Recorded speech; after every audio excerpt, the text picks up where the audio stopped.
More proof on top of the already proposed details is needed before it can be suggested that the Jotuns were Finnic. Folklore and etymology can lend a few helping hands here. When this particular topic is scrutinized further, interesting cultural parallels and complete matches can be found in the folk tales of the Finnic peoples. For some reason, this has largely fallen into shadow and is scarcely considered a relevant detail even among etymologists who have attempted construing the origins and meaning of some of the names of the Jotun characters. Stories about giants as the ancestral inhabitants of Finnic lands are very common to the folklore of these peoples. Kalevala and Kalevipoeg, which are the national epics of Finland and Estonia respectively, talk mostly about heroes which are giants. The previous does not implicitly name the main characters as such, but Finnish folklore stamps anyhow the men originating from Kalevala, Kalevaznen as giants, Kalevanpojat, sons of Kaleva. Kalevala's composer Elias Lönnrot also edited at least 50% of the poetry collected and invented whole chunks of the epic himself. He may have thus intentionally left out the giant origin. Kalevipoeg, however, is entirely open about it. Three giant sons of, well, obviously a giant, leave some area of the present-day Finland. One of them, called Kalev, becomes a king of Estonia, and Father Soini, the giant hero who performs quite a few of the same deeds as are associated with Lemminkäinen and Väinämöinen in Kalevala. The two epics mentioned above are only a part of the giant folklore of the Finnic peoples, but serve as excellent reference material. Even if Lönnrot and Frederick Reinhold Kreutzwald, the author of Kalevipoeg, I have a hard time pronouncing those names, both edited the folk legends, the characters, their deeds, and nature still have derived from the pieces they collected from singers of Kalevalic poetry in the 19th century. Undoubtedly, the composers of the Norse sagas have also littered their works with their own quirks, omissions, and additions. One more interesting detail is that a considerable amount of these Finnic giant stories are in fact unknown in the Norse sagas. They may have been simply lost in the course of centuries, but overall this suggests that their origin indeed was a different culture, and particularly a Finnic one. As far as I'm aware of, there is no Norse equivalent, for instance, for the Kullervo cycle famous in Finnic, Baltic, Kalevalaic poetry. Kullervo is a bestseller. Oh, sorry. No. Kullervo is a berserker type giant who jumps from calamity to disaster during his life and ends up slowly destroying everything dear to him. Frustrated by his tragic fate, he finally rids himself of his life by throwing himself upon his own sword. The Kullervo cycle inspired J.R.R. Tolkien to compose the story of Turin Tarambar in Silmarillion. However, let us return to the similarities. The attributes of the three most famous Finnish giant heroes, Nainem, how to wow, Väinämöinen, Lemminkäinen, and Ilmarinen, who are also brothers and sons of Kaleva in many contexts, have considerable likeness to some of the most notable giant characters of the Norse sagas.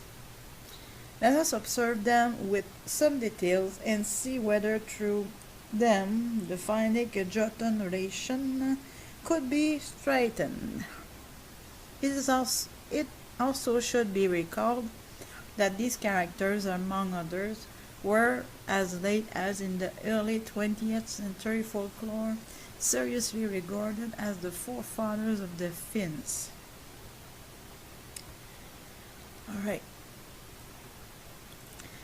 Lemminkäinen is a hot-headed warrior and seducer famous for his extremely handsome looks. His original name seems to have been Lake Kyo Flame, likely due to his red hair. Lemminkäinen as such translates approximately to one who lusts or one who makes love and evidently serves as a later acquired by name spawned by the fame of his ravenous trough snake. He is also a mighty sorcerer, as the following excerpt from Kalevala points out. Then the singer Lemminkäinen quick began his incantations, straightway sang the songs of witchcraft. From his fur robe darts the lightning, flames outshooting from his eyeballs. From the magic of his singing sang the very best of singers to the very worst of minstrels, filled their mouths with dust and ashes, peeled the rocks upon their shoulders, still the best of Lapland witches, still the sorcerers and wizards.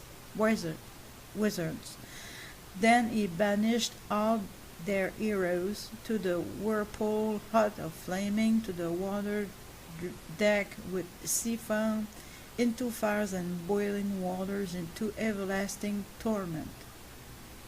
Then the hero Lemminkäinen sang the foemen with their broadswords, sang the heroes with their weapons, sang the eldest, sang the youngest, sang the middle-aged, enchanted.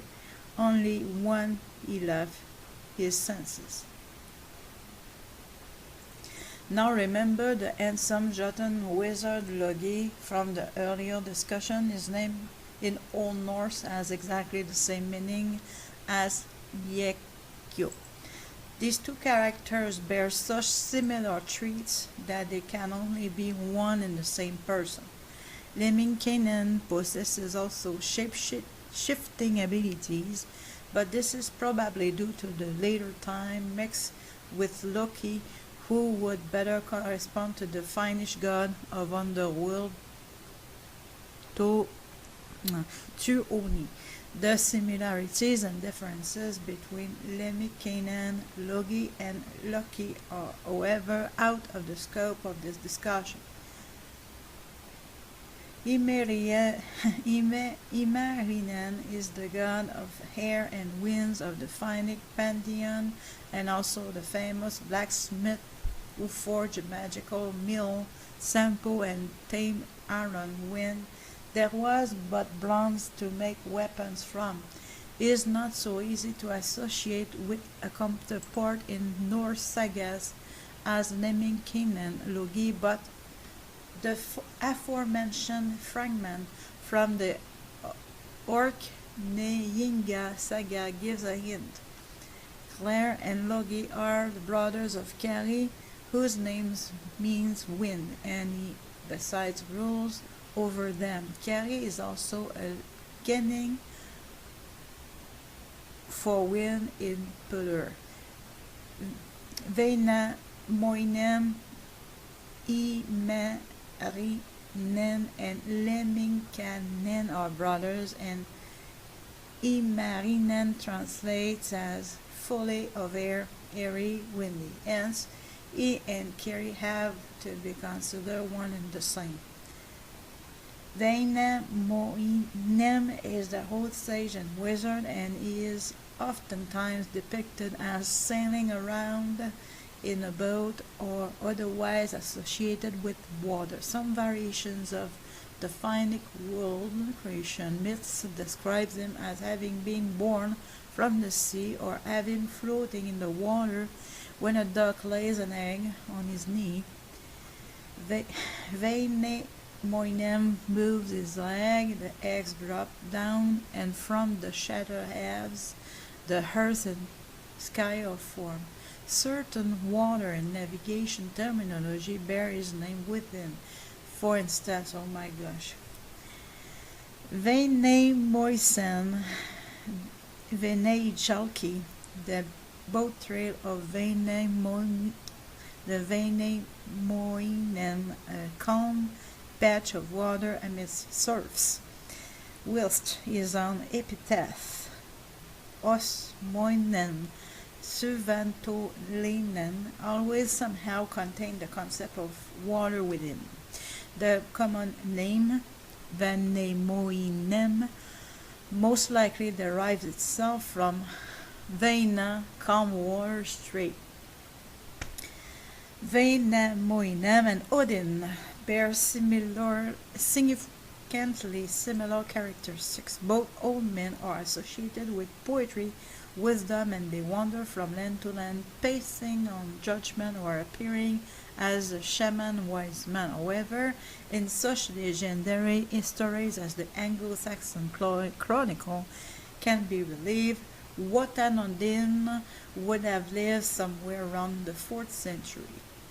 Finnic mythology seems to extend itself much further back, as according to some researchers, the sons of Kaleva had been known in the Finnic regions already before Christ.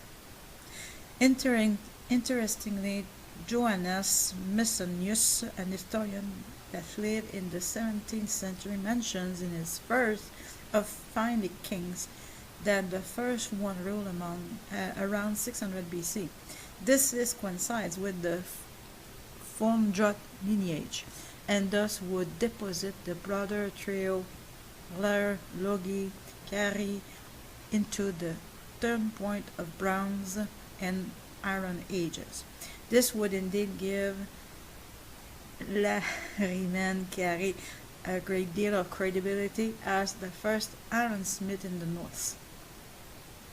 These timings are nevertheless only speculative milestones, even if interesting ones as such. If these characters have a basis in reality, they still may have lived centuries later or before, or even on different eras each. Yet if Mesenius' standpoint is taken as a guideline, this would imply that the Eumerimized Odin sucked in attributes that originally belonged to Wainamoinen hundreds of years before, aside from a tangle of others' influences. The whole sacrificial hanging from the world tree and getting pierced by a spear distinctly have been adopted in the wake of Christianism arrival in the Northern Europe and have nothing to do with the original Odin.